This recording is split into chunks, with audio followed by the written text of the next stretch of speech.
very much.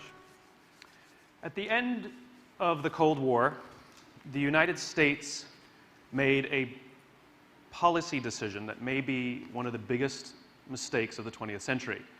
It's contributed to chaos and uncertainty in this current day. And it's not based on politics, it's based on games.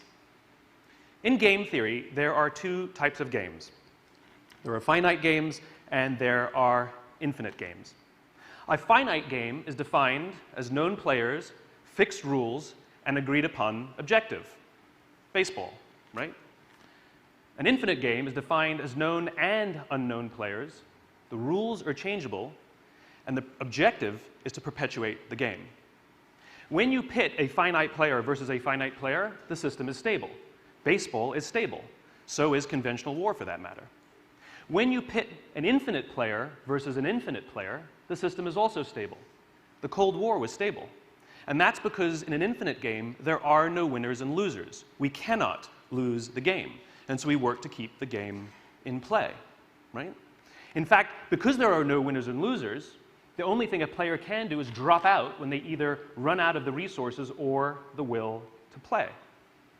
Problems arise, however, when you pit a finite player versus an infinite player. It's the finite player who then gets caught in quagmire. This happens in business all the time. The game of business is an infinite game. The concept of business has existed longer than every single company that exists right now.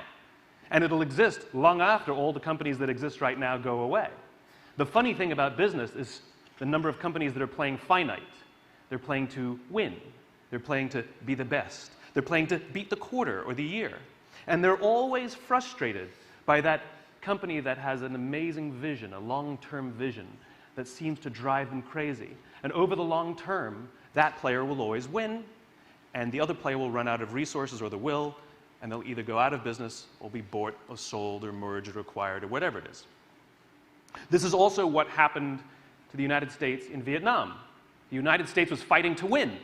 The Viet Cong were fighting for their lives. They would fight forever if necessary. This is also what happened when the Soviet Union was in Afghanistan. The Soviets were fighting to beat the Mujahideen, and the Mujahideen were fighting to survive, fighting for their very, very lives. Now, when it comes to policy, you have to know what game you're playing so you can play the right rules.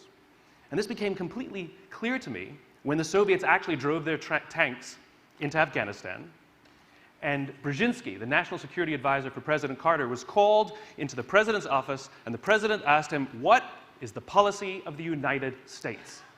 And Brzezinski said, "The policy of the United States is to eject the Soviet." It's a finite goal. And then almost as an offhanded comment, he says, "And if we can't do that, we'll make it as expensive as possible for them to stay."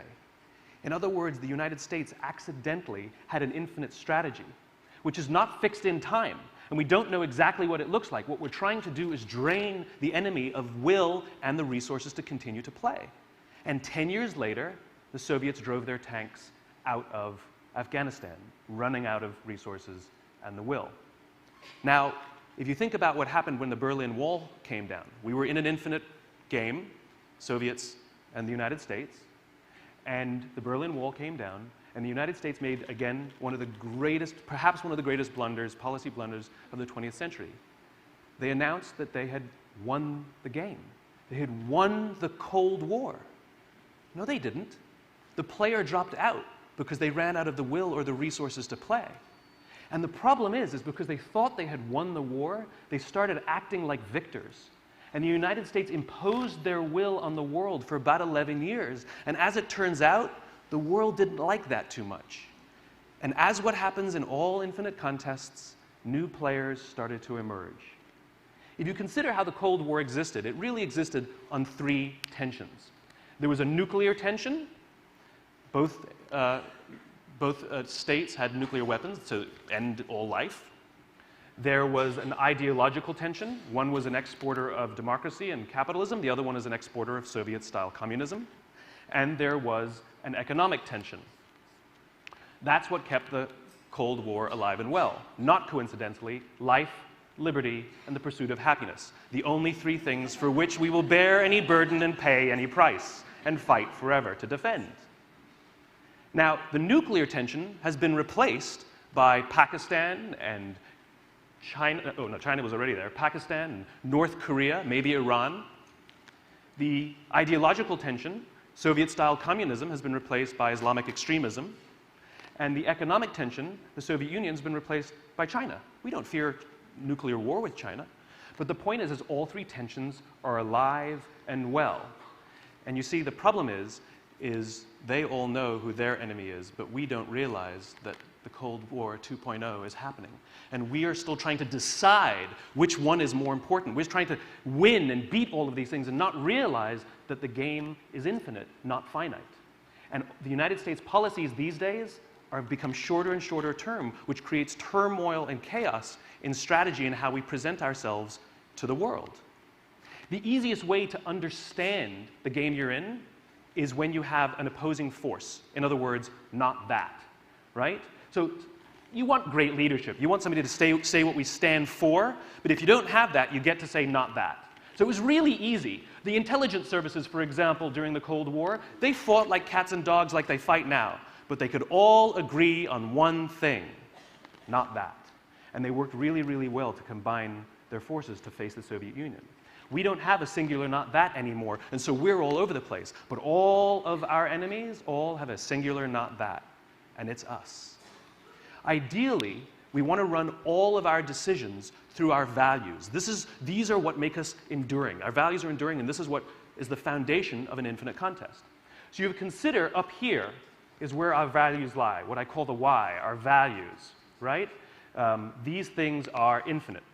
They're enduring, right? Down here, you have what I call the what. These are our interests, and they are finite. And ideally, what you want to do is you run all decisions through our values and then through our interests. Let me show you what that looks like. Sometimes they go in our favor and sometimes they don't. So for example, when we go onto a battlefield and we shoot a bad guy, we will take his injured body, we will bring him into our hospitals, and we will risk American lives to bring him into the hospitals, use American doctors, American beds, American medicines to nurse him back to health. That's not in our interests. But the reason we do it, because it's kind of who we are. It's kind of what we do. It's like, it's our thing, right? When we make a decision based solely on our interests, it looks like this, right? So should we torture people? Now, the reason we did it offshore is because everybody kind of knew that that wasn't our thing. Because if we had no problem with it, we'd just do it here. So we hid it away because we knew it was uncomfortable, because we know what our values are. So what's been happening in the world is we've been evaluating all of the things that have been going on by ignoring our values because we don't realize we're in an infinite contest, and we only look at our interests. So we think about what should we do in Syria, and we make a very, very good decision based on Syria and our interest in Syria, and we make a decision. And what should we do in Crimea? And what should we do with regards to Putin? And what should we do with regards to Iraq and Afghanistan? And we're all over the place. And the problem is when you pull back and take a look, now nobody has any idea what we stand for. This is confusing for our allies who no longer trust us because we're no longer predictable. And it's fantastic for our enemies because they can exploit it. Ideally, what we do is we run all decisions through our values first. And though it may not always go our way, just like I said, we make decisions all the time that aren't always in our interests, like bringing an injured bad guy and putting him in our hospitals. Not in our interests. But what that does is it makes us predictable.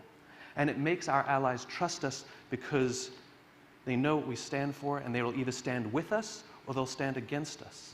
And together, we will go through the infinite contest for as long as it takes.